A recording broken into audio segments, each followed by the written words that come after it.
I am the Alpha and the Omega, the first and the last. Come.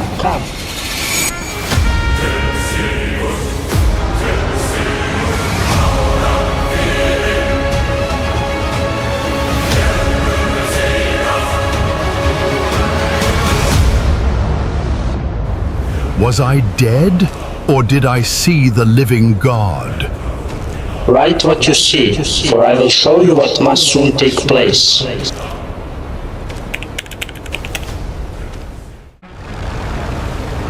Beasts crawling up out of the sea, stars dropping from the sky, and a dragon with 7 heads, a city made of gold, and 4 riders charging across the earth carrying war, hunger, and ruin behind them. This is not a nightmare. It is the last book of the Bible, and every strange and terrifying word of it was written down by one man who saw the end of the world with his own eyes. His name was John. He was old, alone, and abandoned on a tiny island in the middle of the sea, left there by powerful men who wanted his voice silenced for good. But on that island, the sky tore open above him. John watched the throne of God blaze with lightning. He saw a lamb take hold of a sealed scroll that held the fate of all mankind. One by one, the seals were broken, and the world began to come apart. Trumpets sounded. Bowls of fire were poured out. A great evil rose up and forced its mark onto every hand and every forehead, while a wicked city grew fat and proud on the suffering of the innocent. Then the heavens split wide. A rider on a white horse came thundering down, and the final battle for everything began. This is the story of how the world ends, and what rises out of the ashes when it does. It is a story of monsters and kings, of judgment and fire, of a war that stretches from heaven all the way down to the earth. But hidden underneath all the terror is a promise that no matter how dark things become, evil does not get the last word. John was one of the 12 men who had walked beside Jesus all those years ago. They had shared meals together. Many evenings he had sat and listened to Jesus teach, soaking up every word. On the worst night of his life, he had stood near the cross, watching his closest friend be taken from him. And 3 days later, he had been one of the first to see the empty tomb with his own eyes. All of that had happened a long time ago now. Many, many years had passed since those days. Most of the other men who had followed Jesus were no longer alive. Some of them had given their lives for what they believed.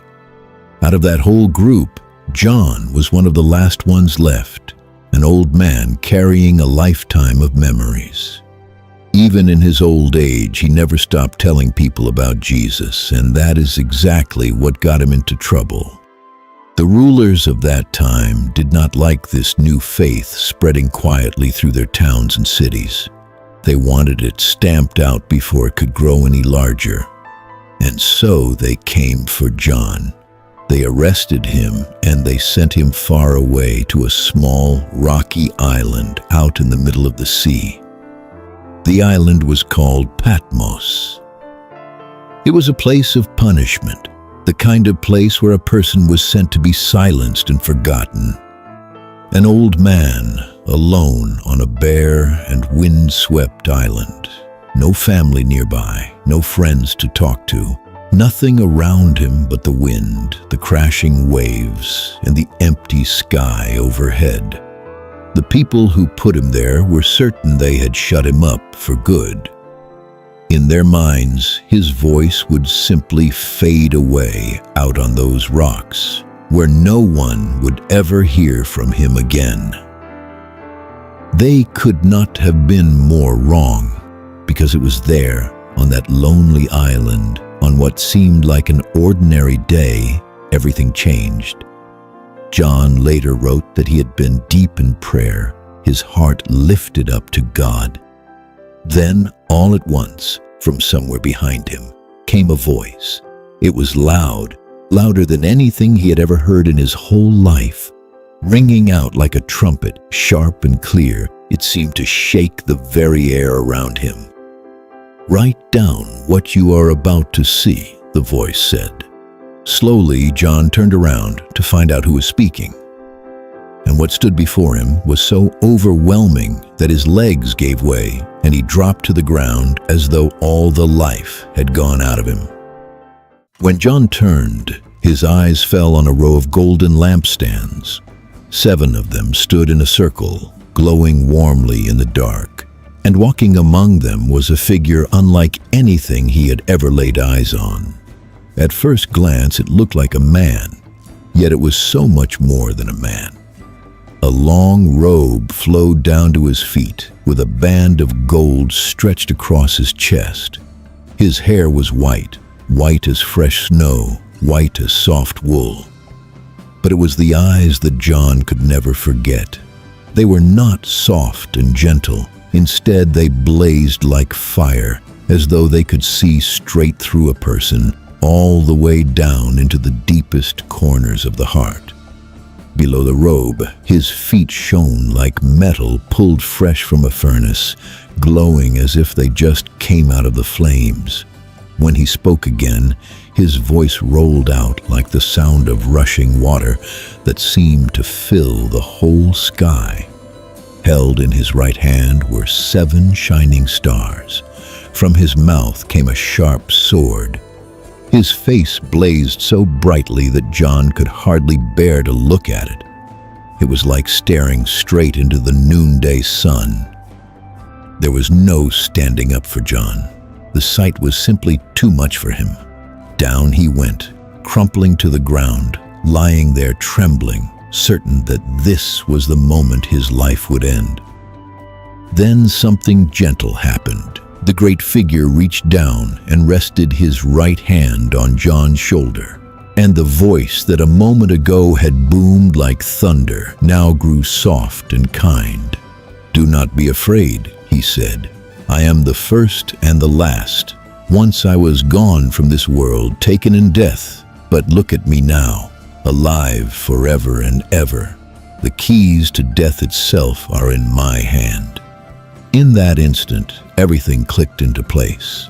This was Jesus, the very same Jesus John had walked beside all those years before, the same dear friend he had watched suffer on the cross. Yet here he stood, glorious and blazing, full of power, alive beyond the reach of the grave. The man John had once shared simple meals with now stood before him as the king over all creation. And this was only the beginning of what John would be shown. But before the great visions could unfold, Jesus had something he wanted delivered first. Messages, 7 of them, one for each of 7 churches, 7 little groups of believers scattered across the land. Every single word would be aimed straight at their hearts.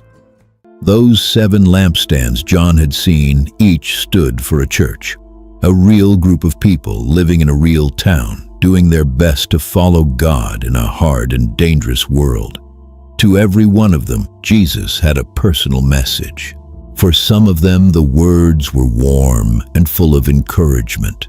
For others, the words landed like a splash of cold water, meant to wake them up before it was too late.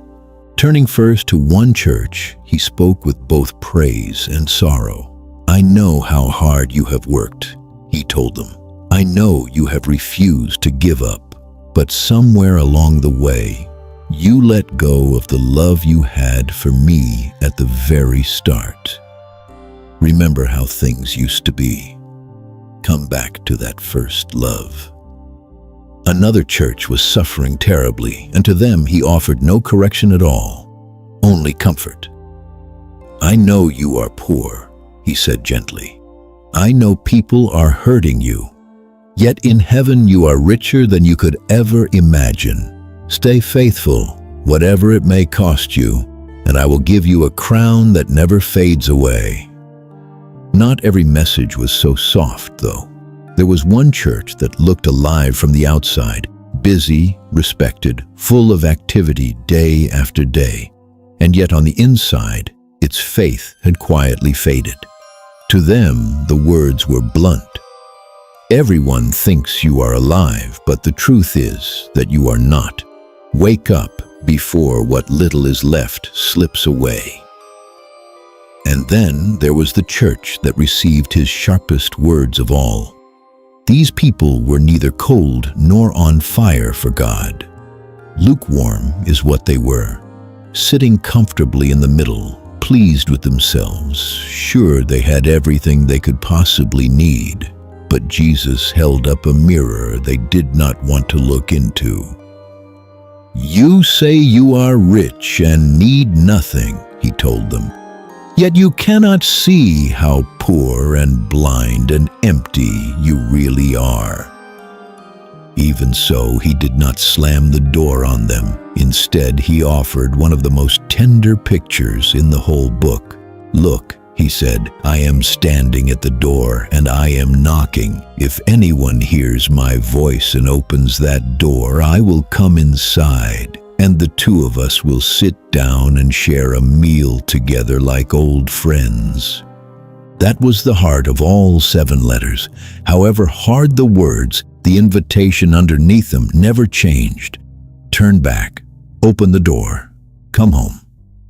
But those letters were only the doorway. Once the last word was written down, the real visions began to roll in. And what came next would lift John clean out of the world he had always known. With the letters finished, John lifted his eyes, and the sight ahead of him stole the breath from his chest. A door, an open door, standing wide in the middle of the sky. That same trumpet voice called out to him once more. "Come up here," it said. "I will show you what must happen after this." In a single instant, the lonely island fell away. His spirit was lifted up and carried straight through that open door into a place no living person had ever set foot.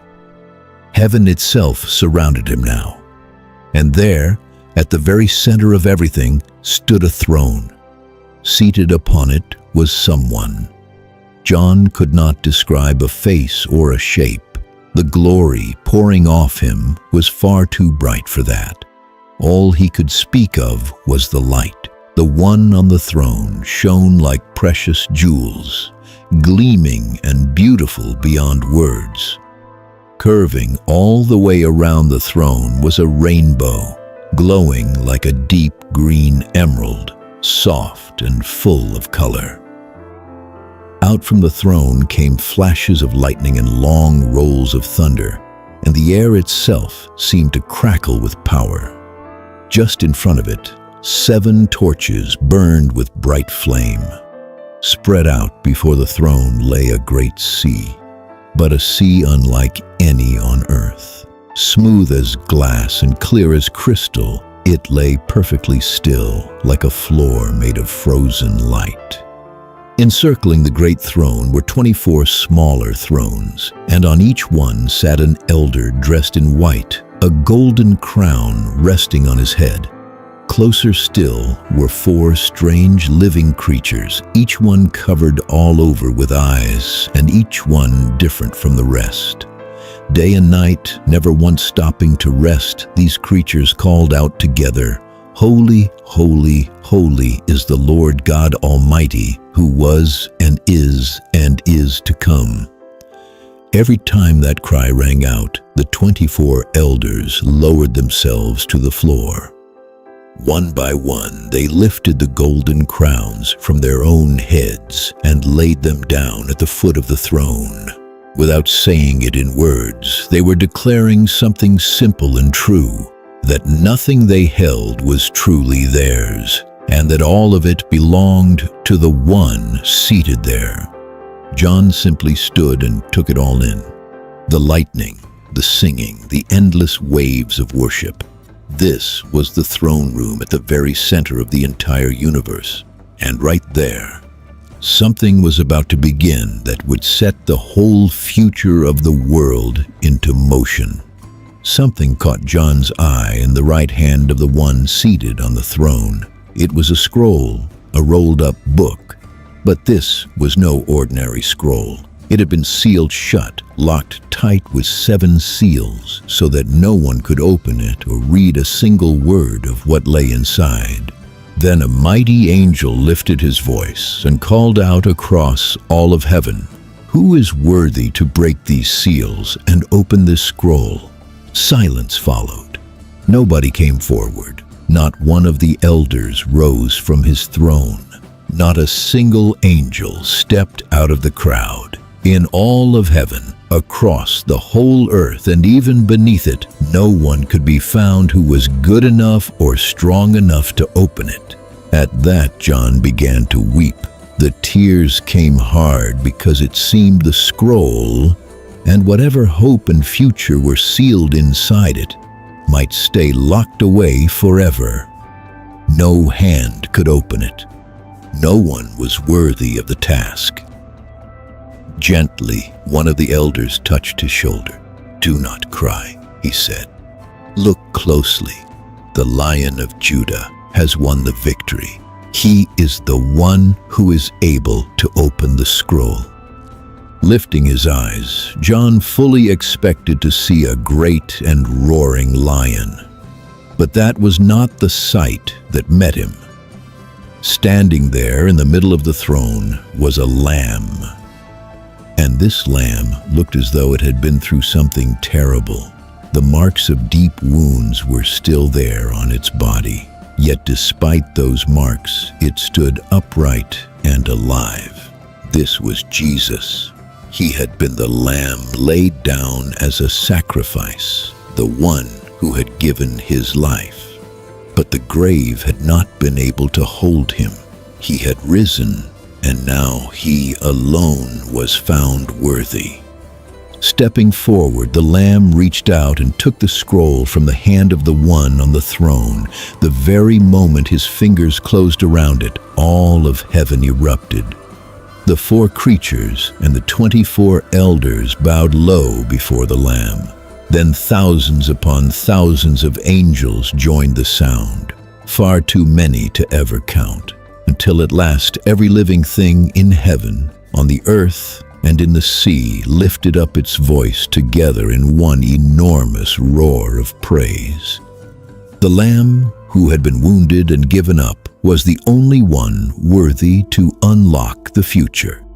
And now, one seal at a time, he was about to open it wide. The Lamb broke open the first seal. At once, John heard one of the living creatures call out, its voice booming like thunder. Forward galloped a white horse. Its rider gripped a bow and wore a crown, riding out like a conqueror set on winning battle after battle. Next, the Lamb broke the second seal. Out came a second horse, this one red, the color of fire. To its rider was given a great sword, along with the power to strip peace away from the earth, so that people would turn against one another and bring harm wherever they went. Then came the third seal, a third creature called Come, and out rode a black horse. Its rider held a pair of scales, the kind used to weigh out food, and a voice rang out about the price of wheat and barley, prices so steep that a man might work an entire day just to buy enough bread to make it through. This was hunger. This was famine, spreading slowly across the land. After that, the Lamb broke the 4th seal. The 4th creature called, Come! The last horse came out, and this one wore a sickly pale shade, the gray-green color of something with no life left in it. Its rider carried a name. He was called Death, and close behind him followed the grave itself. Together, the 2 of them were handed power over a great part of the earth to take life away through the sword, through famine. These were the 4 riders, sweeping out across the world. Soon after, the Lamb broke open the 5th seal. What John saw next caught him by surprise. Beneath the altar were the souls of people who had lost their lives because they would not let go of their faith in God. Out they cried, "How long, Lord? How long until you set everything right?" To each of them was given a white robe, along with a word to rest a little while longer. Then the sixth seal was broken, and the whole world seemed to shudder. A mighty earthquake rolled across the land. The sun went black, the moon turned the deep red, stars fell from the sky like ripe figs shaken loose from a tree. And everyone alike, kings, generals, the wealthy, the lowly, every person without exception, ran for the caves and hid, crying out for the mountains to fall on them and bury them away. The great day of God's anger had arrived, and not a soul could stand against it. 6 seals lay broken now. But before the 7th, there came a quiet pause. And in that pause, John was shown something beautiful.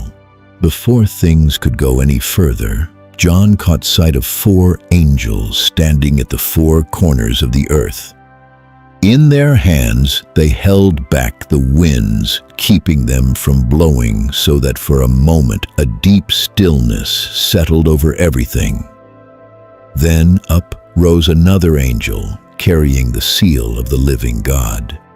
Out across the heavens, he called to the 4 angels who had the power to bring harm. "Wait.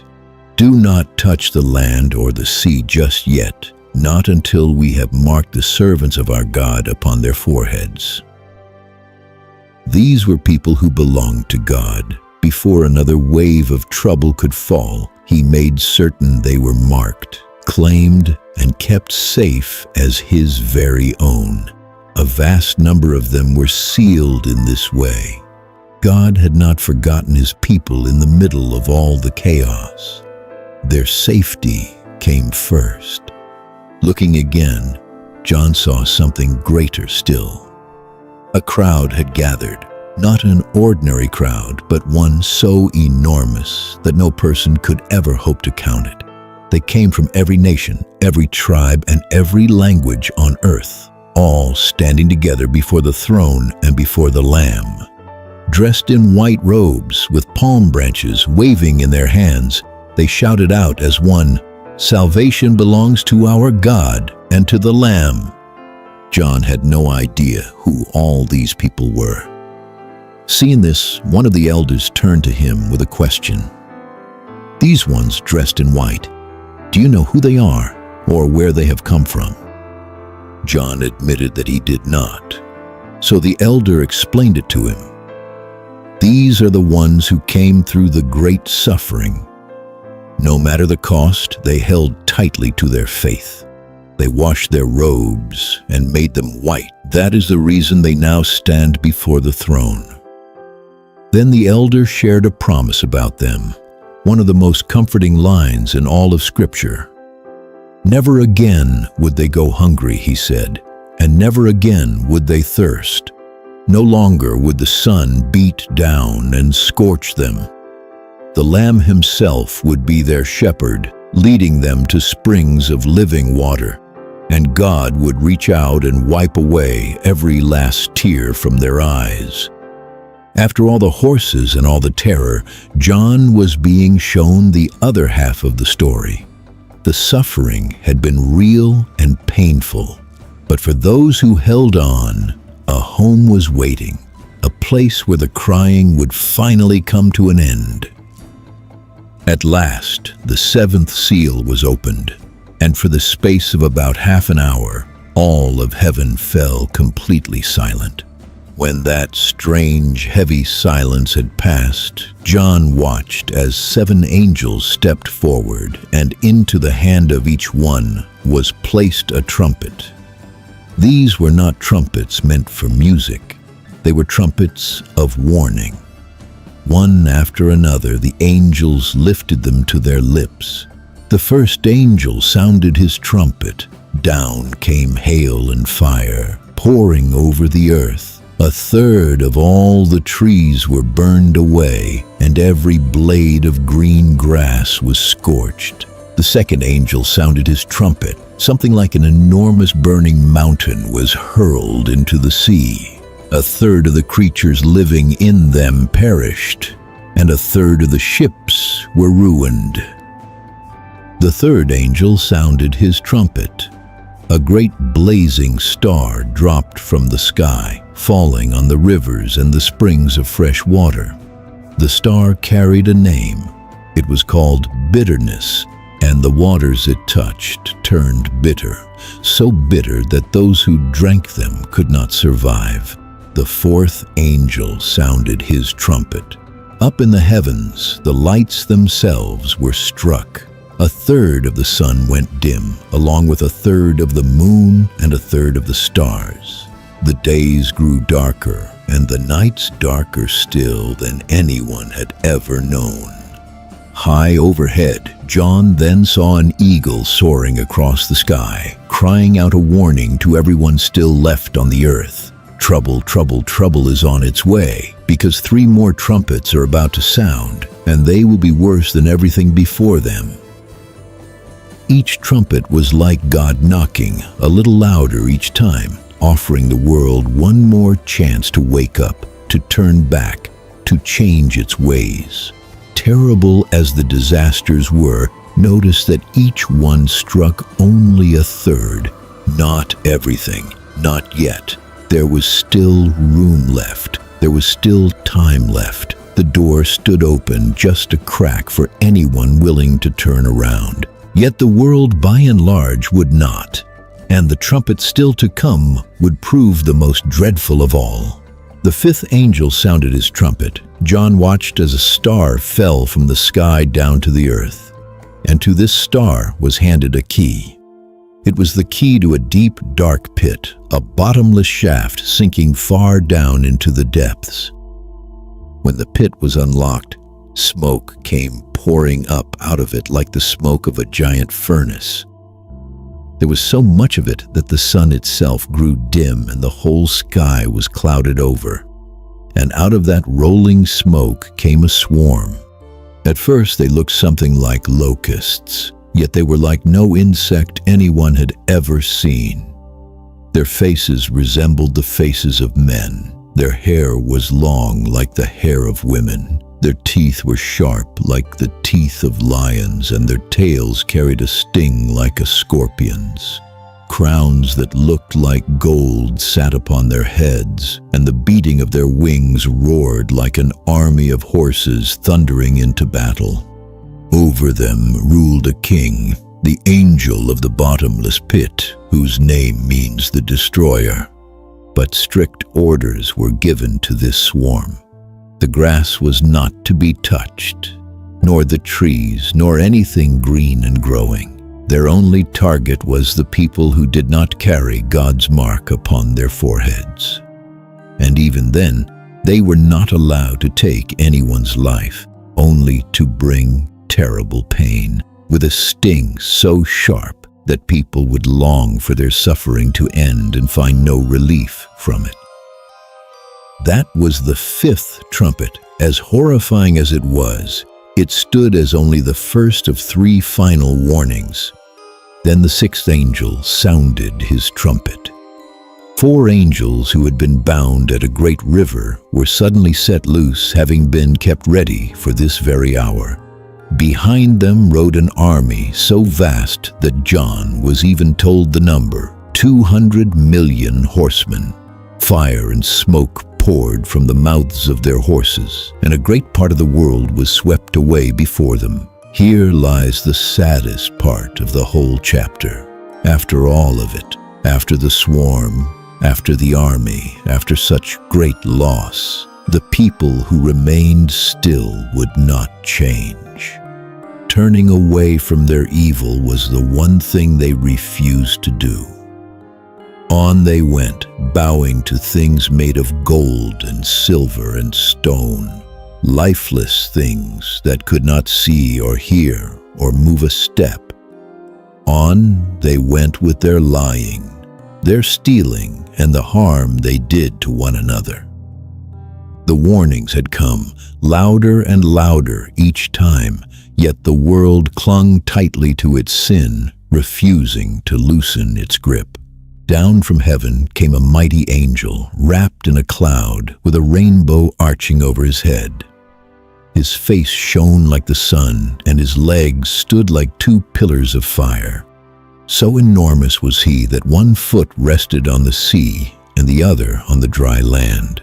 Held open in his hand was a little scroll. A great shout broke from his mouth, loud as the roar of a lion. As he shouted, 7 thunders answered with words of their own. John lifted his pen, ready to write down everything they said, but a voice from heaven stopped him short. "Seal up what the thunders spoke," it told him. "Do not write it down." It seemed there were some secrets that even John was not permitted to pass along. Then the angel told John to come and take the little scroll out of his hand and eat it. Stepping forward, John did exactly that, and just as the angel had warned, the taste in his mouth was sweet as honey. But once he swallowed it down, his stomach turned bitter and sour. That little scroll was God's own message, and that is just how God's message can be. Sweet because it is true and good and full of hope. Bitter because it also carries hard news, warnings that are heavy and painful to hold. John had to take all of it in, the sweetness and the bitterness together. Next, John heard about 2 witnesses. These were 2 men whom God would send out to speak his truth to the world for a set length of time. Great power rested on the 2 of them. Should anyone try to bring them harm, fire would come from their mouths. Whenever they chose, they could shut up the sky so no rain fell, and strike the earth with all kinds of trouble. As long as the work God had given them remained unfinished, no one on earth could lay a hand on them. But the day came when their work was complete. A beast rose up out of the pit and overpowered them, taking their lives. Their bodies lay out in the open street of the great city, and the whole world stared and celebrated. People threw parties and sent gifts to one another, delighted that the 2 troublesome witnesses had finally been silenced. For 3.5 days those bodies lay there in the street, and then the breath of life from God flowed back into them. Up onto their feet they rose. Terror gripped everyone who was watching. A loud voice called down from heaven, "Come up here!" And the 2 witnesses rose into the sky in a cloud, while their enemies looked on, frozen in shock. God's truth could be quieted for a moment, but it could never be put to rest for good. A great and wonderful sign now appeared in the sky. A woman stood there, glowing with light. The sun was wrapped around her like clothing. The moon rested beneath her feet, and a crown of 12 stars circled her head. She was about to give birth, and the pains of it made her cry out. Then a second sign appeared, and this one was terrifying. A huge red dragon filled the sky with 7 heads and 10 horns, and a crown upon each of its 7 heads. Its tail was so massive that it swept 1/3 of the stars right out of the heavens and hurled them down to the earth. Coiling itself in front of the woman, the dragon waited and watched. The instant her child was born, the dragon moved to strike. But the baby was snatched away to safety, caught up to God and his throne.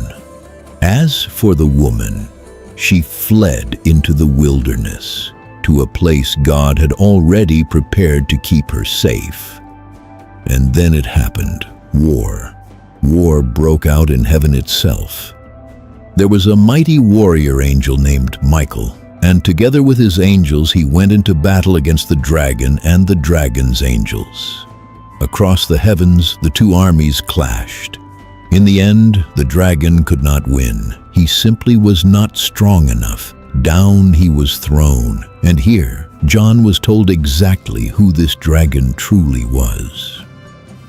He was the ancient serpent. He was the devil. He was Satan, the one who had been deceiving the whole world from the very beginning of time. Hurled down to the earth he went, and his angels along with him. A loud voice rang through heaven, full of celebration because the great accuser had at last been cast down. Yet that same voice carried a warning for the earth below. "The devil has come down to you," it said, "and he is burning with fury, because he knows that his time is now very short." That is the truth sitting right at the heart of this whole book. The dragon is powerful, and he is angry. But deep down, he knows something the rest of the world does not. He knows that he has already lost. He knows the clock is quietly running out on him. And a cornered, defeated enemy is the most dangerous kind of all. Knowing his time was short, the dragon turned to make war on everyone who belonged to God. To carry it out, he called up help from the sea. Standing on the shore, John watched as a beast came rising up out of the sea. 7 heads and 10 horns crowned it, just like the dragon. It was monstrous to behold, part leopard, part bear, part lion, all stitched together into one nightmare. And the dragon handed this beast his own power, his own throne, and great authority to go with it. All across the world, people were amazed by the beast. They followed after it. Before long, they were bowing down to worship it, and worshiping the dragon behind it as well, asking one another, "Who is like the beast? Who could ever stand and fight against it?" Opening its mouth, the beast spoke proud and insulting words against God. It was even allowed to make war against God's people and to rule over every tribe and nation for a set season of time. Then a second beast came into view, and this one rose up out of the earth. 2 horns like a lamb sat upon its head, so that it looked gentle and harmless at first. But the moment it opened its mouth, out came the voice of the dragon. It was a deceiver through and through. Its one job was to make everyone worship the first beast. To pull this off, it performed amazing tricks that fooled the watching crowds, even calling fire down from the sky right in front of them so that they would believe. This second beast then did something that has unsettled readers for 2,000 years. It forced everyone, the rich and the poor, the powerful and the lowly, the free and the bound, to receive a mark. The mark went onto the right hand or onto the forehead. Without it, no one was permitted to buy or sell a single thing. No food could be purchased. No goods could be traded.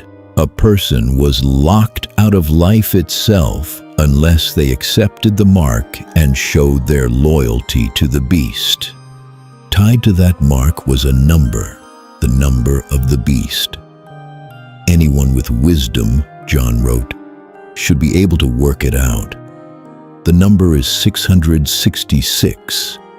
Here was the great test laid bare. Take the mark, bow to the beast, and an easy, comfortable life was yours. Refuse it, stay loyal to God, and you stood to lose everything. Your money, your food, perhaps even your life. The pressure would be crushing. The whole world would be leaning hard in a single direction. But God was watching closely to see who would hold firm. And in the very next thing John saw, he was reminded that those who refused the mark would never be forgotten. After the darkness of the 2 beasts, John was shown a bright and hopeful sight. The Lamb stood before him again, Jesus, this time upon a mountain called Zion. Gathered around him was a great company of his people, the faithful ones, the pure ones, the ones who had refused to bow before the beast. a brand new song rose from their lips. A song that only they were able to learn, because only they had walked through what they had walked through. Soon John noticed angels flying high across the middle of the sky. The first of them carried a message for the entire earth, for every nation and every people. In a loud voice he proclaimed, "Fear God and give him glory. The hour of his judgment has arrived. Worship the one who made the heavens and the earth and the sea." A second angel came right behind him, announcing something John would not fully understand until later. Fallen is Babylon the Great, the proud city that had led the world far astray. Then a third angel gave the most solemn warning of all. Anyone who worshipped the beast and received its mark, he declared, would have to stand and face the full weight of God's anger. The choice a person made about that mark, the angel made plain, was a choice that carried weight for all eternity. A voice from heaven then spoke a blessing over those who left this world still trusting in God. "Blessed are those who pass on while resting in the Lord," it said. "They will lay down their heavy burdens, and everything good they have done will go right along with them." After this, the scene shifted into a picture of harvest. John saw one who looked like the Son of Man seated on a white cloud, a golden crown upon his head, and a sharp sickle in his hand, the curved blade farmers use for cutting grain. An angel cried out, "Swing your sickle! The harvest of the earth is fully ripe." The one on the cloud swung the sickle across the earth, and the harvest was gathered in. It was a picture of the very end. The world had grown like a field through a long, full season. Now the time had come to bring it all in. The good crop carefully gathered and kept, the rotten fruit cast aside. The long wait was nearly finished, and the last and greatest of the disasters was about to be poured out upon the earth. Another sign appeared in heaven, great and awe-filling. 7 angels, each one carrying one of the 7 final troubles. With these, God's anger against all the evil of the world would at last be brought to completion. Nothing more would follow them. This was the end of the warnings. Into the hand of each angel was placed a golden bowl, filled right up to the brim with the wrath of God. From the temple of heaven, a great voice gave the command, "Go now, pour out the bowls upon the earth." The first angel emptied his bowl over the land, and a great trouble fell upon all the people who carried the mark of the beast. Emptying his bowl into the sea, the second angel turned the whole sea dark and lifeless, and the creatures living in it could no longer survive there. The third angel poured his bowl over the rivers and the springs, and they too were spoiled, so that the fresh water everywhere turned bad. Tipping his bowl toward the sun, the fourth angel gave it power to grow fierce and scorching, so that the heat pressed down hard on the earth. Yet even then the people would not soften their hearts. Instead of turning to God, they only cursed his name. The fifth angel emptied his bowl right over the throne of the beast itself, and its whole kingdom was plunged into thick darkness. The light went out across the beast's empire, and still the people would not change their ways. When the sixth angel poured out his bowl onto the great river, its waters dried up, opening a path for the kings of the earth to bring their armies through. Together they gathered at a place with a famous name, Armageddon, to make their final stand. At last the seventh angel emptied his bowl into the air. From the throne came a mighty voice, speaking just 3 words, "It is done." Flashes of lightning split the sky, Thunder crashed, and the ground shook with the greatest earthquake the world had ever felt. So violent that the great city broke into 3 pieces. Mountains vanished away, and islands slipped beneath the waves. Giant hailstones, each as heavy as a boulder, came falling from above. The bowls were empty now. God's long patience had finally run all the way out. And so the spotlight turned to that great and wicked city, the one the angel had called Babylon, to reveal exactly how it would fall. One of the angels came to John and said, "Come with me. I will show you the judgment of the great city, the one that sits over many peoples and pulls the whole world into corruption." In his spirit, John was carried out into a wilderness. There he saw a woman, though she was nothing like the glowing woman from before. This one rode upon the scarlet beast, the one covered with insulting names and crowned with 7 heads and 10 horns. Purple and scarlet robes draped her shoulders, and she dripped with gold and jewels and pearls. A golden cup rested in her hand, but the cup was filled with filth and with the evil of all her sins. Across her forehead a name was written, Babylon the Great, the mother of all the world's corruption. This woman, this city, stood for the whole proud, glittering, godless way of the world. A world in love with money, with luxury, with pleasure above all else. A world that trampled the weak to feed its own endless hunger. And John saw that she was drunk on the lives of God's faithful people, whom she had hunted down and taken from the earth. Her hour, though, had come. Down from heaven came another angel, shining with great glory, and he cried out, "Fallen, fallen is Babylon the Great." In a single hour, John was told all her riches would be swept clean away, and the world wept over her.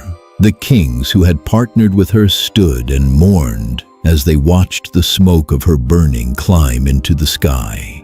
The merchants who had grown rich selling her gold, her fine cloth, her spices, and even the lives of human beings wailed aloud, because in one short hour all their wealth had slipped through their fingers. Far off, the sea captains and sailors looked on as the great city burned, throwing dust on their heads and crying, "Was there ever a city as great as this one?" But up in heaven, the sound could not have been more different.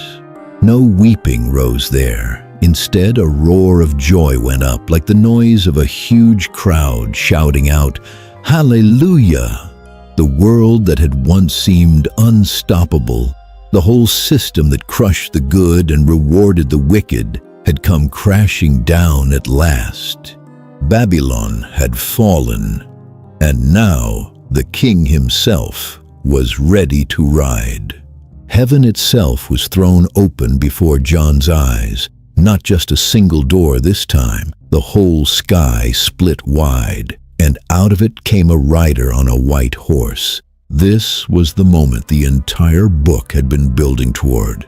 This was the return of the king.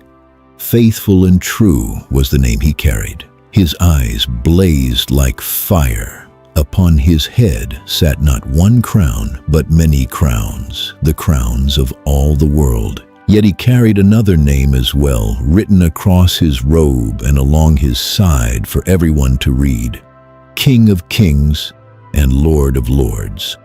Following close behind him came the armies of heaven, mounted on white horses, dressed in clean and shining linen, pure and bright. They carried no weapons of their own, for their king had no need of help. From his mouth came a sharp sword, and with it he would strike down the nations. He had come to set the whole world right once and for all time. Gathering their forces together, the beast and the kings of the earth lined up to make war against the rider and his army. This was the final battle, the last desperate stand of evil against God. But it was hardly a battle at all. The beast was captured. The false prophet who had fooled the world with his miracles, that second beast, was captured right alongside it. And the two of them were thrown into a lake of fire that burned with sulfur. That was the end of the beast and all his lies. Everything they had built, the fear, the deception, the forced worship, collapsed in a single instant the moment the true king appeared. The rider on the white horse had finally come. The long, long fight was very nearly over, but one enemy still remained, the oldest one of them all, the dragon himself. Down from heaven came an angel, holding the key to the bottomless pit in one hand and a great chain in the other. Taking hold of the dragon, that ancient serpent, the devil, Satan, the angel bound him fast with the chain. Into the pit he threw him, locking it and sealing it shut overhead so that the devil could no longer go out and deceive the nations. For 1,000 years, the great deceiver lay chained away in the dark. Throughout that long age, John saw thrones, with the faithful people of God seated upon them. He saw the souls of those who had given their lives rather than bow to the beast or take its mark. They came to life once more, and they reigned alongside Christ for the whole 1,000 years. It was a long and peaceful age with the dragon locked away and the king upon his throne. But when the 1,000 years had run their course, the dragon was let out of his prison one final time. The instant he was free, he went straight back to the only thing he had ever known. Out he went to deceive the nations, gathering them for one last war. He pulled together an army as countless as the sand along the seashore, and they marched across the earth until they had surrounded the city of God's people. For a moment, it looked like a hopeless siege, but the battle never even got started. Fire came down out of heaven and consumed the entire army in a single moment. And then came the dragon's end. The devil, who had deceived the world from the very beginning, who had fought against God across every page of this book, was thrown into the lake of fire, the same place where the beast and the false prophet already were. There he would remain forever. The old serpent was finished. The enemy who had whispered his lies since the garden, who had hunted God's people across the whole long story of the world, was gone for good. Evil had run completely out of moves. The only thing left now was the final reckoning, the judgment of every soul that had ever lived. Then John saw it, a great white throne, and someone seated upon it whose presence was so pure and overwhelming that the earth and the sky themselves fled away from before him. There was nowhere left to hide.